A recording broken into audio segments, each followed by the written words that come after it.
이목사TV의 이경목입니다. 세상의 모든 일은 하나님의 시간에 따라 움직입니다. 시간에는 육적 시간과 영적 시간이 있습니다.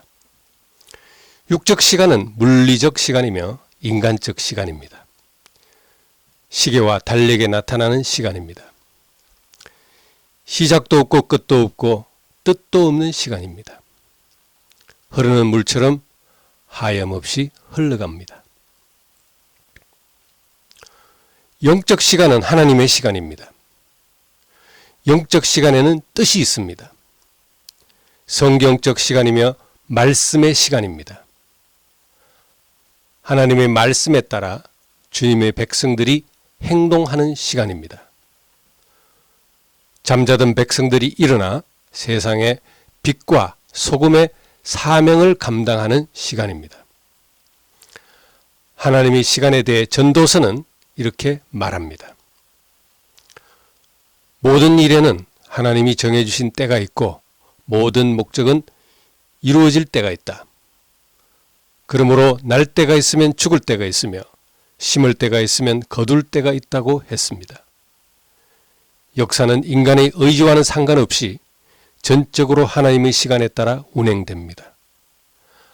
하나님의 때를 분별할 줄 아는 것이야말로 참된 지식인 것입니다. 그렇다면 과연 인간은 하나님의 때를 분별하고 그 때에 따라 맞춰 살아가고 있을까요? 선지자 예레미야는 그렇지 않다고 말합니다.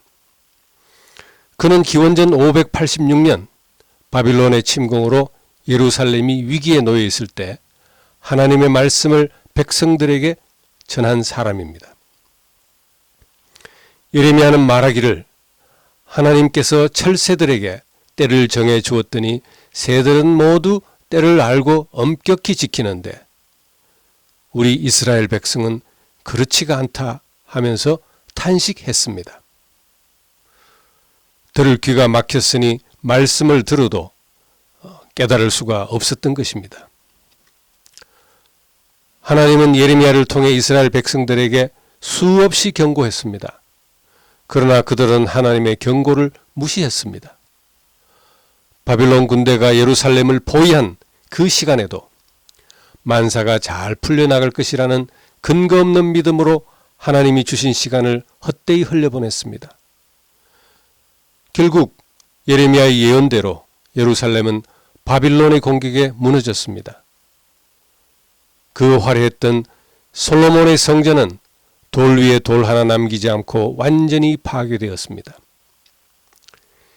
유다의 왕족들과 귀족들은 쇠사슬에 묶인 채 바빌론으로 끌려갔습니다. 백성들은 나라를 잃고 전 세계를 유랑하는 신세가 되었습니다. 2500년이 지난 1945년에야 비로소 잃었던 땅을 되찾고 이스라엘을 재건했습니다. 예루살렘이 망할 때 피를 토하며 호소하던 예레미야가 오늘 한국을 향해 외칩니다. 바빌론 군대가 예루살렘을 공격하듯 우한 폐렴이 대한민국을 위협하고 있습니다. 중국 대륙을 휩쓸고 전 세계를 향하여 무서운 기세로 퍼져나가고 있습니다. 중국과 인접한 한국은 무방비 상태인 채 속수무책으로 당하고 있습니다. 적군이 쳐들어오면 국경을 봉쇄하고 침투를 막듯이 바이러스도 마찬가지입니다. 당연히 국경을 봉쇄하고 중국인의 입국을 통제해야 합니다. 하지만 한국 정부는 이런 기본적인 조치를 취하지 않고 있습니다. 하늘길로 바닷길로 중국인들이 제집 드나들듯 대한민국을 무사 통과합니다.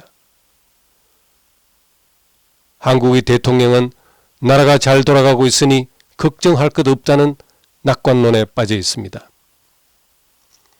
입만 열면 과거 정부의 책임을 떠넘기는 후한무치를 끝없이 되풀이합니다. 우물쭈물하다 바이러스 차단할 시간을 놓치고도 무작정 잘했다고 우기고 있습니다. 이스라엘은 하나님의 경고를 듣고도 머뭇거리다 적의 칼날에 목이 달아났습니다. 망하고 나면 후회할 시간도 없이 모든 것이 신기루처럼 사라지게 될 것입니다. 아, 슬프다 예루살렘 성이여, 한때는 사람들로 붐비더니 이제는 적막강산이구나. 여왕처럼 군림하던 내가 어쩌다 종의 신세가 되었구나.